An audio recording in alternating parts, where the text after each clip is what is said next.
కూటమి నేతల డైరెక్షన్లో పోలీసులు పనిచేస్తున్నారని ఎమ్మెల్సీ పర్వతిరెడ్డి చంద్రశేఖర్ రెడ్డి ఫైర్ అయ్యారు.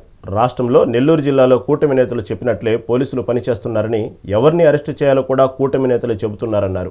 కాకాని గోవర్ధన్ రెడ్డిపై మోపిన అక్రమ మైనింగ్ కేసుతో జిల్లాలో ప్రజలు ఒక్కసారిగా ఉలిక్కిపడ్డారన్నారు. అక్రమ కేసులు పెట్టినారు. సో ఇంత జరిగిన తర్వాత మళ్ళా 2019-24 మధ్యలో జగన్మోహన్ రెడ్డి గారు అధికారంలోకి వచ్చిన తర్వాత ఎవరి మీద కేసులు పెట్టినారండి?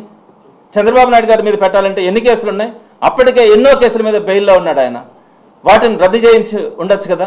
అలానే అమరావతికి సంబంధించినటువంటి స్కామ్స్ విషయంలో కానీ, అనేకమైనటువంటి లిక్కర్ స్కామ్ కానీ, అన్ని స్కాముల్లో కూడా తను ఉన్నాడు. ఎక్కడైనా కూడా అన్యాయంగా అరెస్ట్ చేయాలని చూసినారా? చేయలే.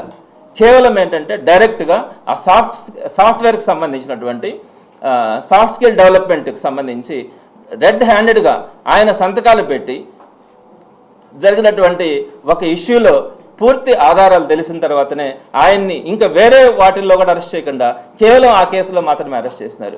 ఆయన ఆ కేసులో బెయిల్ తెచ్చుకుంటారని ఇంకొక కేసులు పెట్టి పీటీ వారెంట్ల ద్వారా ఆయన నిర్బంధించాలని కూడా అనుకోలే.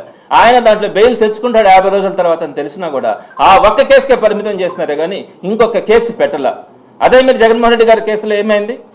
చంద్రబాబు నాయుడు గారిని కేవలం 50 రోజులు అరెస్ట్ చేసినంత మాత్రాన ఒక కేసులో అన్ని దేశాల్లో ఉండే తెలుగు ప్రజలు తిరగబడ్డారని మీరు చెప్తా ఉన్నారే.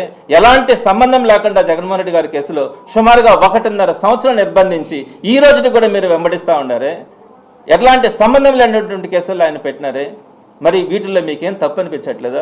ఈ రోజు మా లీడర్స్ మీద సుమారుగా నేను ఇందాక పేర్లు చదివినాను, 20 మంది లీడర్స్ మీద మీరు కేసులు పెట్టినారు. సుమారుగా 1000 మంది సెకండ్ గ్రేడ్ లీడర్స్ మీద కేసులు పెట్టినారు. సుమారుగా 10,000 మందికి పైగా కార్యకర్తల్లో కానీ సోషల్ మీడియా యాక్టివిస్టులో కూడా మీరు కేసులు పెట్టి వాళ్ళందరినీ కూడా నిర్బంధించారు.